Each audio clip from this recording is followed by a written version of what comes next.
haven't looked at the ones yet that came in afternoon on Monday, like the ones that came in near midnight. Somebody had it at 11:59, and I haven't graded those. So if you want to know how you've done, if I've graded it, your grade is should be available to you on SmartSite.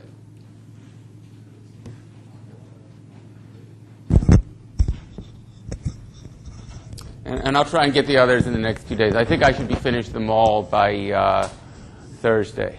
But there were at least 6 of them that came in after I stopped grading, and then I was busy doing other things. So just keep checking SmartSite, and when I've done it, it'll be there. Because as soon as I grade it, I'm entering it onto there.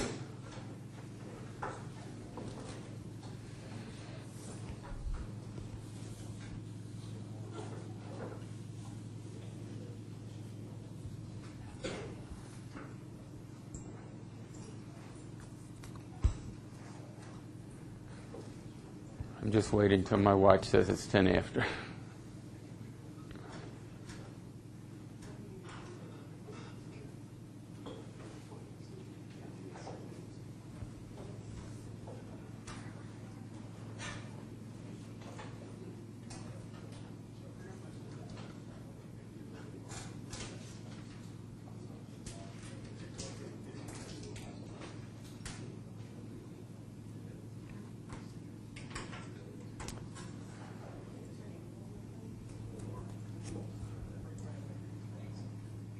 Okay, are we ready?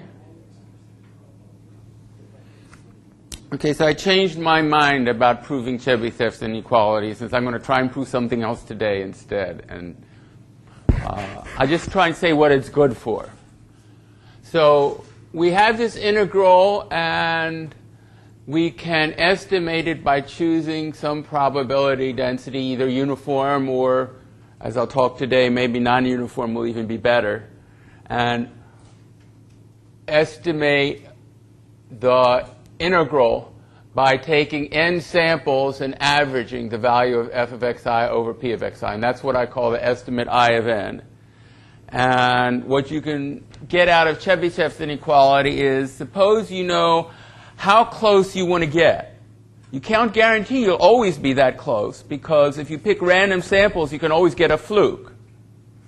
But based on the variance of this function f of x, or the function fi over pi, you can choose a n big enough so that the chances of getting a worse error than the error you specified is arbitrarily small, as small as some other number. So you can pick these 2 numbers, and then if you look at the formula in the book for the Chebyshev's inequality, it shows you can guarantee that this will be true if you take n big enough, and the formula for n is going to use the variance. Obviously, if the variance is big, then you need a larger n. Okay, so instead today I want to talk about sampling random variables.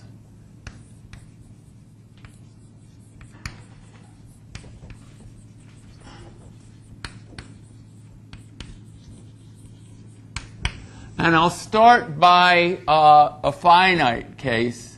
So suppose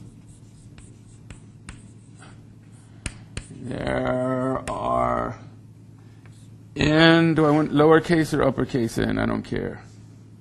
Say lowercase n possible outcomes of the experiment. Say, so we have probabilities pi for I equals 1 to n, such that the sum I equals 1 to n, I equals 1 to n of pi is equal to 1, and the pi's are greater than or equal to 0. So I'm back to the discrete case. I'm going to do that first. So, for example, suppose all you had was a random number generator, like the one I use is D rand 48. But I did read this morning that article in the IEEE Spectrum. They're a way to build circuits out of transistors, which will also generate random bits just by amplifying the thermal noise.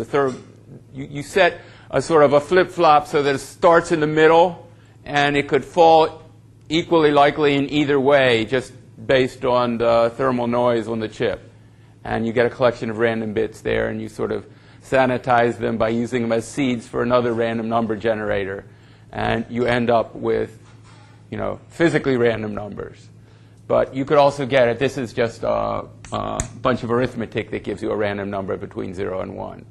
So if you had that, say a random number u, so DRAN gives, if I take u equals DRAN, then 0 less than or equal to u less than 1, and it's uniformly distributed in this interval, equal probabilities for any u. But now we want to get unequal probabilities, basically. Like suppose we wanted to simulate an unfair coin. Or say unfair die, because then we have 6 possibilities. And suppose it was, here were the numbers, 1, 2, 3, 4, 5, 6. Let me make up some numbers. 0.1, 0.1, 0.1, 0.2. What have I got? I've got 5.3, 0.2. So suppose those were the numbers I wanted to give. Those, if I've done this right, 3 and 2 is 5, and 3 and 2. There's that up to 1. So how could I use this random number u to generate these numbers with these probabilities for these cases? Well, I'll tell you how. Let's make a graph here. Maybe I'll put it on this board. I'll put it down here. So here is, let me start it at 1, 2, 3, 4, 5, 6. And I'm going to make a bar graph here where this height is 0.1, that height is 0.1, that height is 0.1, this height is 0.2, this height is 0.3, and this height is 0.2. And then I'm going to add these up. So on this next graph, let's make a break here. Here's another graph. I'm going to make basically the cumulative distribution here. I'm going to start this one, I guess here is 0. And now it goes up to 0.1. Now I'm going to add the other 0.1 to this, so I get it up to 0.2. And I'm going to add another 0.1 to here, so it gets up to 0.3. Then I'm going to add another 0.2 to that, a bigger hunk here. And I guess to the next one I want to add 0.3. And then another 0.2. And now we're all the way up to 1. Right? So these heights are 0.1, 0.1, 0.2, 0.1, 0.2, 0.3, 0.2. Okay, and so the total height at the top is 1. And on the base, I'm going 1, 2, 3, 4, 5, 6. So the trick is, this is like the cumulative distribution. Now I pick a random number uniformly between 0 and 1 here, and I just see over which bump it hits. Right? Well, since these heights are equal to those probabilities, that means if this number is random, then the height will be, the chance of bumping onto this height is proportional to the height here, right? Because we're just picking a random number which is uniformly distributed here. So the fraction that hits each height is equal to that height. So basically, what we're doing is saying this function CDF of I is the sum j equals 1. Let's see if it stops at I or I minus 1. I think it stops at I of the probability of I. Either P sub I or I can write it P of I. Right? And then that means the probability of I is equal to CDF of I minus CDF of I minus 1. Right? And that's exactly this height here. And that's why it works. So I want to do the same thing now for continuous distributions.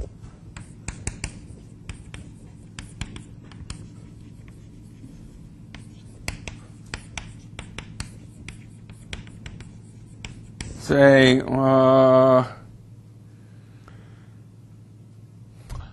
say on the interval AB. Don't remember whether the book did it on AB or not, but let's just take a distribution that's defined between A and B and is some probability density, like that. Here is P of x.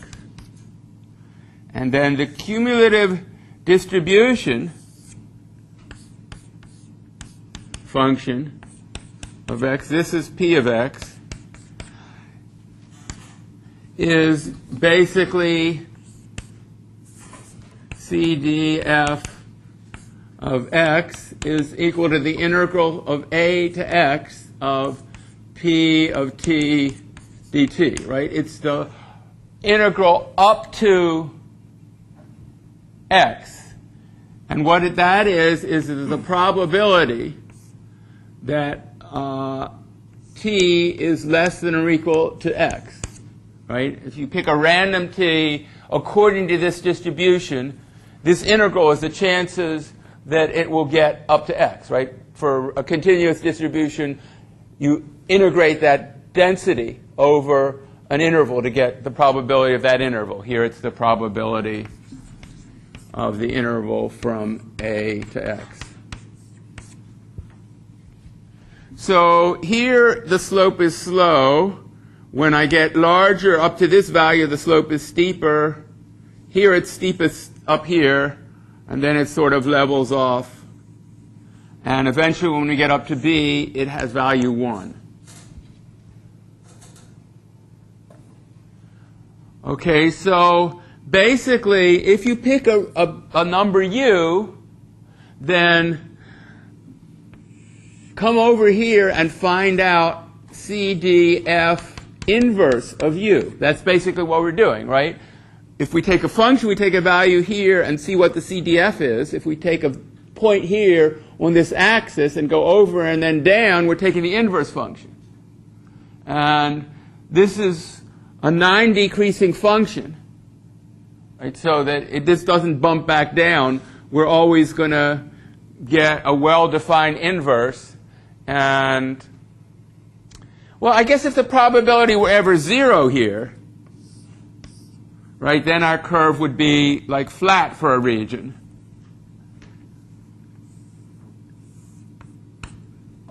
But that's okay if we have a little flat region here corresponding to this place where it was exactly 0. Then we're never going to end up bumping into there, right? You may say the inverse is not well defined, but really it's supposed to represent probability 0 in this interval. So you could count it like at this point if it hit here, and you would never count these points. So just as it works here, you can prove mathematically the density of points is proportional to the slope, right? If you have a steep slope, then if you have a certain collection of equally spaced points, there are going to be more here. And if you have a small slope, then equally spaced points are going to be more separate here. Or like here, these points are quite separate because the slope is low, because that's the region. I guess I'm not exactly aligned correctly. This should have been up at the end here where the slope was low. I don't think I got my eyeball doing the A and B exactly correct, but it's what I meant to do.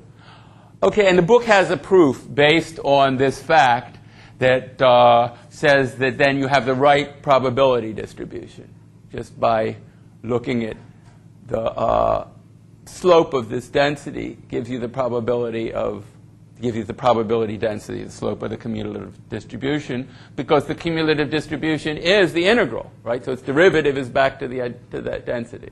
And that's giving you the probability of actually along this u-axis. I mean, let's say this is the x-axis, and this is the CDF axis.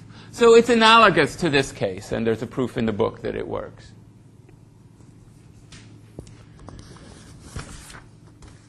So that's fine if you can do this integral analytically. And we'll get an example later on in the class where you can do the integral analytically. But there's another method. If all you have is the function, maybe you get it by evaluating by a subroutine, and the subroutine involves ray tracing or something. It's not something you could ever integrate analytically. Then there's another way to do it, which is called rejection sampling.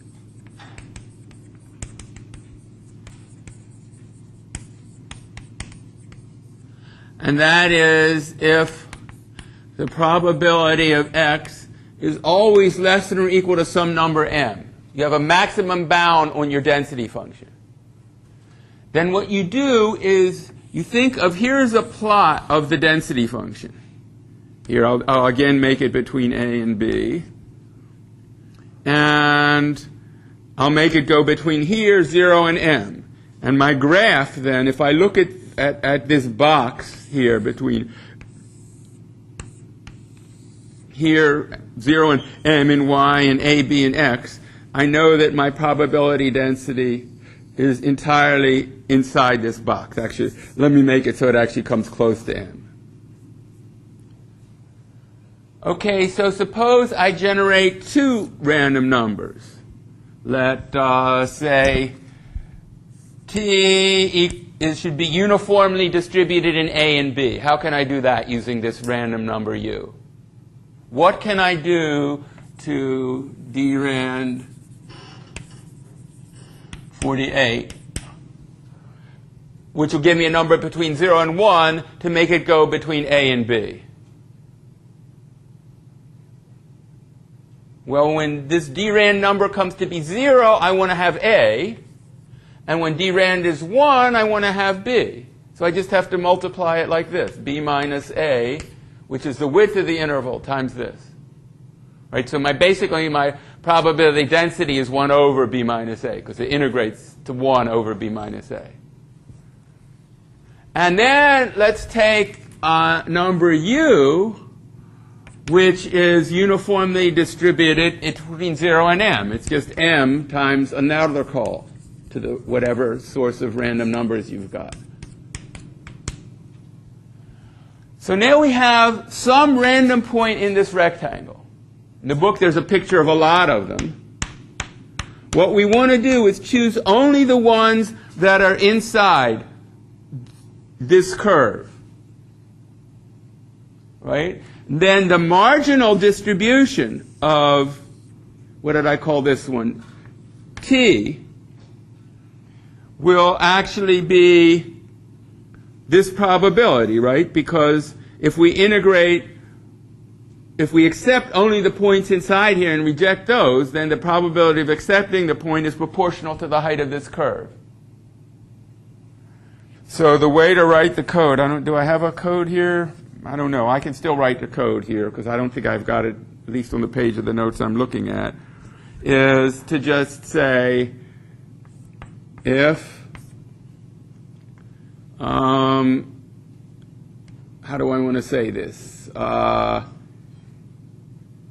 U is less than or equal to pt except t. T is the x value you want here.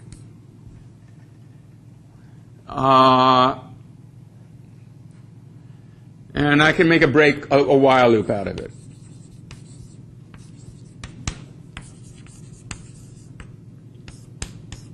In other words, keep doing this until you get one that's accepted. Right? Then you'll only accept the ones that are under the curve, and so the probability of any x is going to be proportional to the height of this curve here.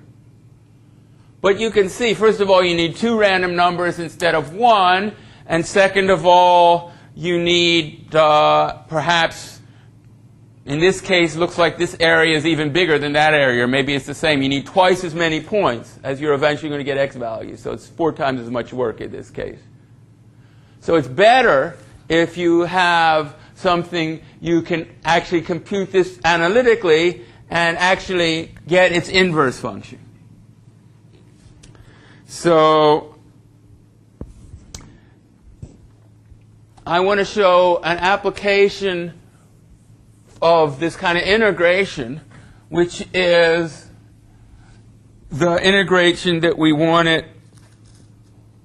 Well, let's see. Let me introduce it first, because that's the way I introduce it abstractly, and then I'll apply it to what we're doing in this course. Variance reduction methods.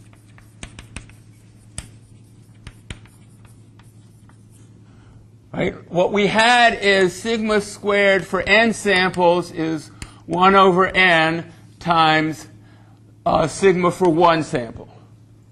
That's what I proved last time. And when I wrote this Chebyshev inequality that I erased, I said if n is big enough, you can make this get small. But it depends on how much the variance is for one sample. You know how big n you have to make. So it's better if this variance to begin with is small. And then to get the same error, you'll actually need fewer samples. And so to integrate what I've suggested before, integral from a to b of f of x dx, we could choose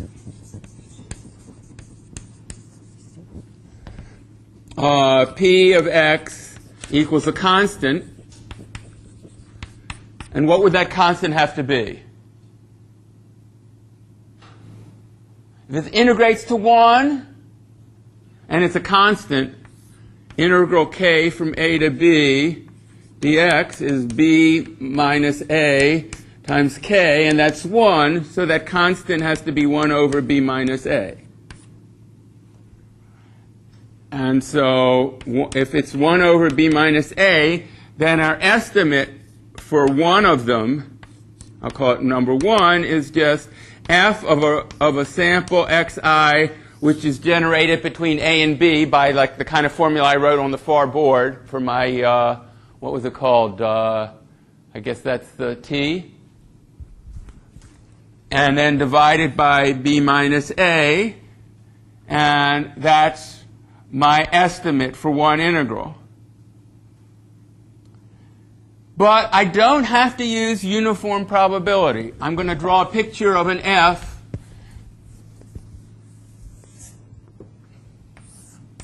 Here's my a and b, and here is some f. If I take b minus a, 1 over b minus a, this is p of x, and this is f of x. It turns out that I can make the variance of fx over p of x smaller by finding a case where here is my a and b, and I'm going to try and draw approximately the same curve here. Meant to be the same, but I'm not a great artist, so I didn't succeed in making it the same. Something like that. Suppose I made, say, something like a piece of a parabola here. Or maybe a piece of a cubic curve that actually has more of a hump on one side, is sort of asymmetrical here. So that the ratio of f of x to p of x didn't change that much. But p of x was something that I could integrate easily and get a cumulative distribution for. And therefore estimate, get a random sample that's proportional to p of x. Well, if you look at the variance, if what you're doing is thinking about integrating f of x over p of x times p of x dx, if the variance of the thing you're integrating is smaller, then your sigma 1 here, the variance, this should have been squared. Sigma 1 squared is going to be smaller, right? Because this f of x over p of x is differing from the average value less, if that ratio is pretty close to the average value of f of x over p of x. So even if you can't get this exactly, it helps to get it close. And the book proves that if you could make f exactly proportional to p, you've got the minimized variance. In fact, that variance is 0, right? Because if we take p of x is some constant times f of x, to keep that ratio constant, then what we need to know is that the integral from a to b of p of x dx, that would have to be 1. And that's the same as taking the integral from 0 from a to b of f of x dx times k. So that's k times the integral. So k has to be 1 over this true integral. And then what does that mean? Then p of x is f of x over the integral. And then the estimate, I1, is the integral of f of x over p of x times p of x dx, which is, how can I say that? No, it's,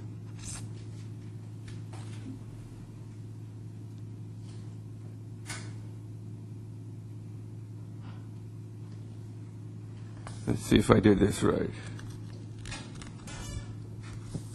Because I've got an extra p of x here. Oh, no, the sigma squared. That's what I want. This is the integral. My sample, my estimate of I is just f of x over p of x. And the variance is the integral from a to b of the difference between f of x over p of x and the true integral squared dx. This is going to be f of x divided by f of x over I, and that this is the turn, if you turn the fraction over, this is just going to be I, and I minus I is 0, so your variance is 0. And the reason is because every sample, this is the first sample you take, it's f of x1 divided by f of x1 over I, that's just I.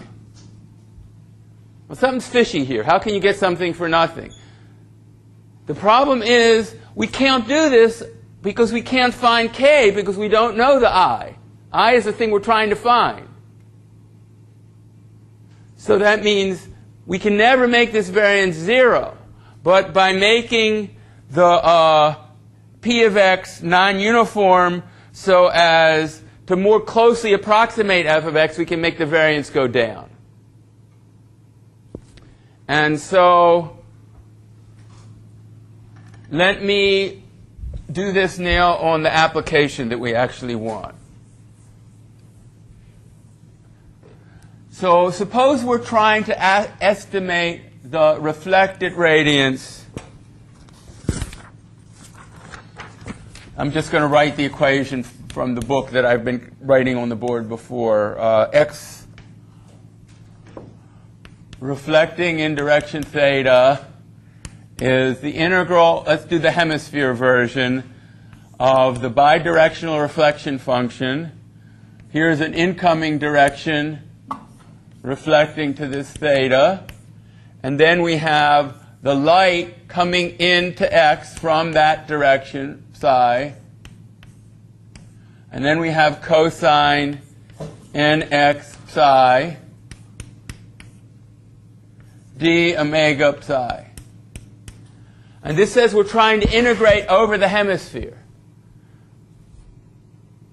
So we can make our estimate by picking a random direction on the hemisphere. And then what we have to do is evaluate these three numbers at that direction, divide by the probability of getting that direction, which is basically 1 over the area of the hemisphere, and we'll get an estimate. But if we know one of these distributions, and we can integrate it analytically, there's a product of three numbers. If we can at least cancel one of the numbers by our probability, we'll get something that varies less. And the obvious thing to do is to cancel this one. This one says, basically because of the irradiance factor, the cosine of the angle, here is the normal, nx. Say here is a piece of surface here. And here is a hemisphere above that point on the surface. And what we want is a random unit vector psi in that hemisphere. And what we're going to do is we're going to sample the light in that direction, say by tracing a ray to hit the other surface, whatever it hits, and then multiply that by the BRDF. In fact, what I'm eventually going to assume is the BRDF could also be constant. If it was a diffuse surface, this wouldn't be vary. And then it's difficult to estimate according to this direction because until you trace the ray and see what it hits, you don't know.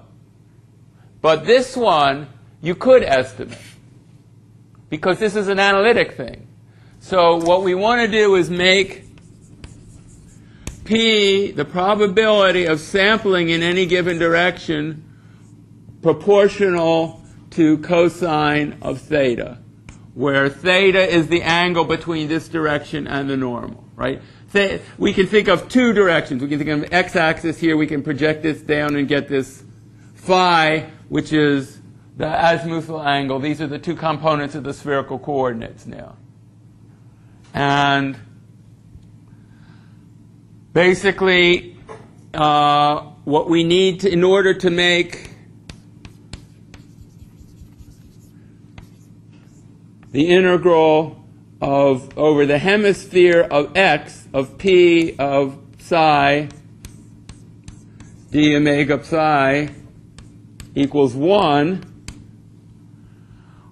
what we can do is say 1 equals, let's integrate between 0 and 2 pi d psi, d phi, and the integral from 0 to pi halves d theta of cosine theta. Okay, we did this integral before. It's just the area of the hemisphere, which was 2 pi. No, let's see. This integral. No, it came out pi. I remember now. It's not the area of the hemisphere anymore because it's a cosine-weighted hemisphere. This is what we did when we did Lambert's law, because we were trying to find a similar factor in the Lambert's law to conserve energy. So that means k, if this is going to be k times this integral, then is the probability. I forgot this factor k. It's got to be pi, then k equals 1 over pi. Okay, so that means that what we want to do is sample according to this cumulative distribution function. In other words, here is theta going from, cosine theta going from 0 to pi halves. Did I write pi halves there? Yeah.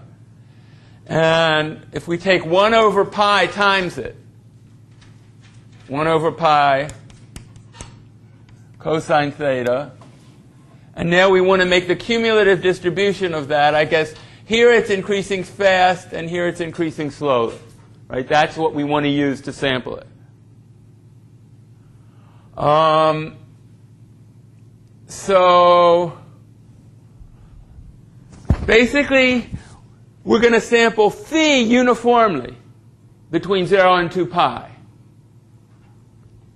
So we can take phi is 2 pi times this random number generator.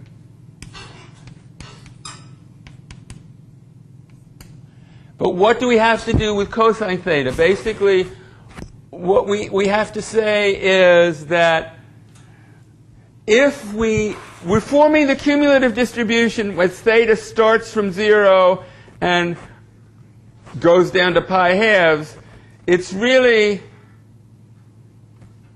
the distribution, it's the area of this cap of the sphere up to pi halves that we have to do, because it's really a two-dimensional, two parameters.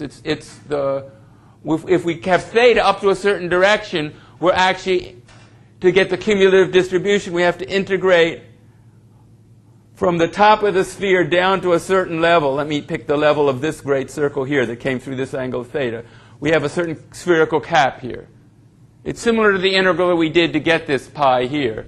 What we have to say is the cumulative distribution function of theta is the integral from 0 to 2 pi d phi times the integral from 0 up to theta of, say, cosine t dt, and we had a 1 over pi here because we had 1 over pi cosine theta. So this part of the integral, this doesn't depend on phi, and so this is going to be 2 pi and cancel the 1 pi. We'll get twice the integral from 0 to theta of cosine t dt. And if we think about cosine, this is actually, if we take minus cosine squared t, and I forgot, this is wrong now, because it was supposed to be cosine theta, sine theta, d theta, right? This d omega is d theta d phi times sine theta. Because we're going to integrate up to theta, we're going to integrate all the solid angle in this cap up to angle theta. And so I forgot the sine theta part of the d omega. And so this is cosine t sine t dt. And now this is the derivative with respect to t of this thing, right? Because cosine, the derivative of cosine is minus the sine. That'll cancel this minus sign. And because of cosine squared, we have 2 times cosine t times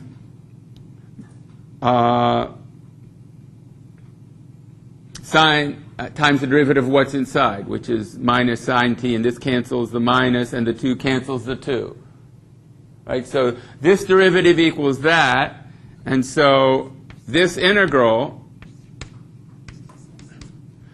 is these 2's cancel, and we have minus cosine squared t evaluated between 0 and theta. So at the lower limit, we subtract. So let me do it properly. The upper limit, it's minus cosine squared t, and at the lower limit, it's a minus 1, and then so it's subtracting minus 1 is plus 1. So we can say minus cosine squared t plus 1 equals CDF of theta. This was theta, right, at the upper limit. And so if I'm going to take, let's see. So I want to find theta so that the cumulative distribution function is a random number u between 0 and 1. Right? Because that's, if I can solve this equation for theta, then I'm going to compute the CDF inverse of u to be the theta that makes this be true. And so what this says is that cosine squared theta equals 1 minus u, bringing this to the other side and the u to this side. And so theta equals the square root of cosine inverse of 1 minus u. See if that agrees with my notes. I have cosine inverse of the square root of 1 minus u because it wasn't cosine theta squared. It was the fact that cosine theta squared was u. So cosine theta is this. Basically, it was really, this is what I meant, right? So I did that wrong. So this means that cosine theta equals the square root of 1 minus u, and theta equals cosine inverse of the square root of 1 minus u. Now, it turns out that u is, if u is uniformly distributed between 0 and 1, so is 1 minus u. So you don't even have to do the subtraction. You can just take another random number and take theta equals cosine inverse. What's that? In C, I think it's arc cosine, a cosine, I don't know how to spell it.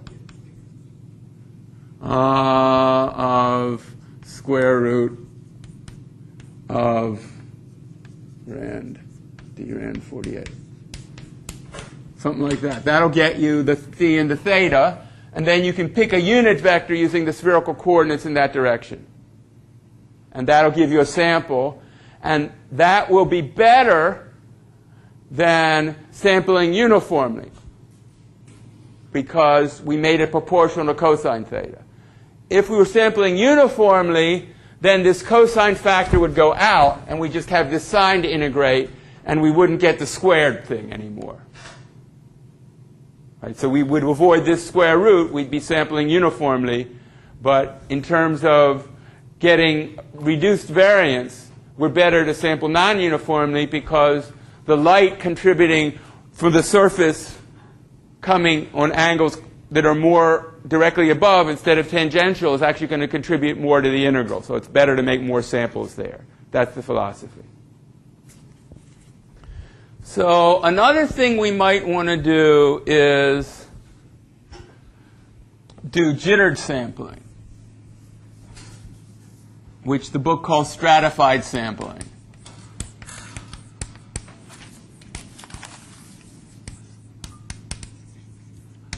And one application of that is to do anti-aliasing. If you have a geometric scene and you just do ray tracing like you did for the homework, you'll see your spheres have jagged edges, right? Because the ray either hits it or it doesn't. But suppose you have a single pixel, and here's the square here, and you make multiple samples inside here, and take the average color. Then you're going to get an average color, which is going to be some mixture of the background color and the color of the sphere.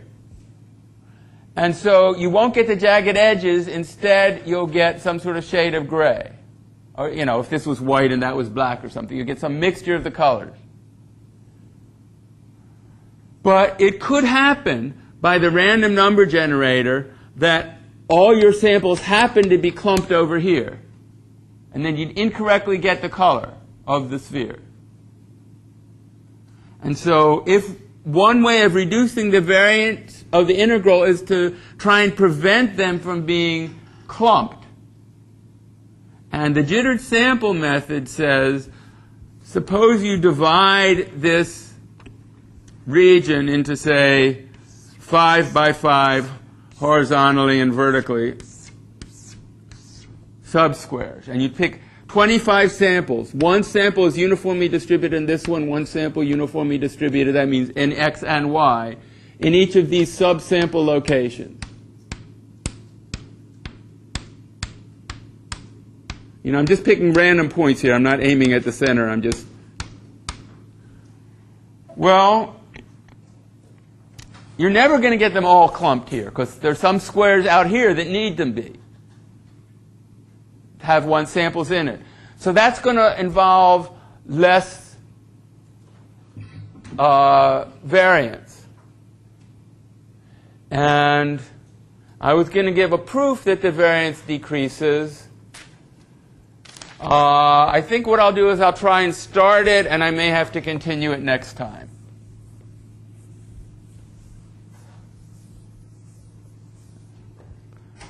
So let's look at just the one-dimensional case because it works equally well there. So again, we're trying to estimate I equals the integral of f of x dx. Say, let's go from 0 to 1. That's the way they do it in the book. And let's assume we don't know anything about f. We can't use this non-uniform probability. We'll just take a uniform probability. So we're just going to estimate it by I1, say, well, no, it's this In is the sum j equals 1 to n, capital N, I guess, should be f of xj. Right? There's no, if the probability is uniform between 0 and 1, that means the probability density for each xj is 1. So there's no p anywhere or not even any constant. And now we'll take the interval, and the way we'll get the xj is we'll divide the interval up into n equal parts, and we'll pick a random xj in the jth piece. I should have drawn them dots right on this line, somewhere on this line, so that we know that xj is between alpha j less than or equal to xj less than alpha j plus 1, where in our case alpha j equals j over n. Right? Those are our n boundaries, 0, 1 over n, 2 over n, and so on.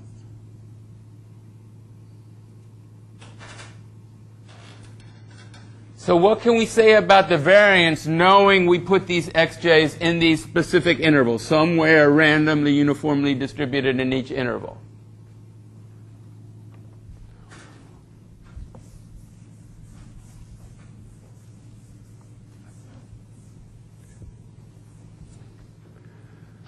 Okay, the expectation of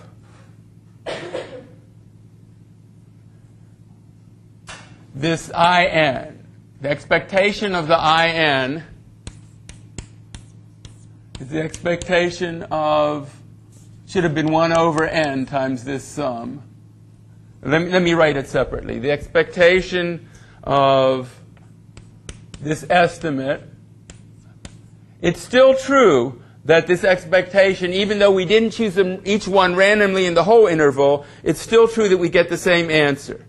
Because this is equal to 1 over n times the expected value of this sum,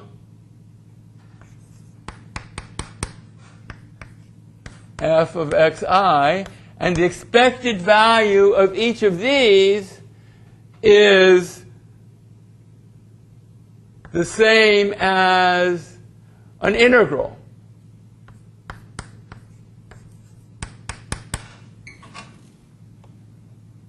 One to n of the integral from alpha I to alpha, let's see, alpha I minus 1 to alpha I. That's the ith interval of f of x over the probability of x. And the probability is uniform, right? But in each interval here, this interval has width 1 over n. So if the integral of a constant integrated over an interval of width 1 over n is that constant over n. So that constant over n, which is the integral of a constant between alpha I minus 1 and alpha I dx, because the alpha I minus alpha I minus 1 is 1 over n. If that's 1, what that says is k equals n. So really this is 1 over n times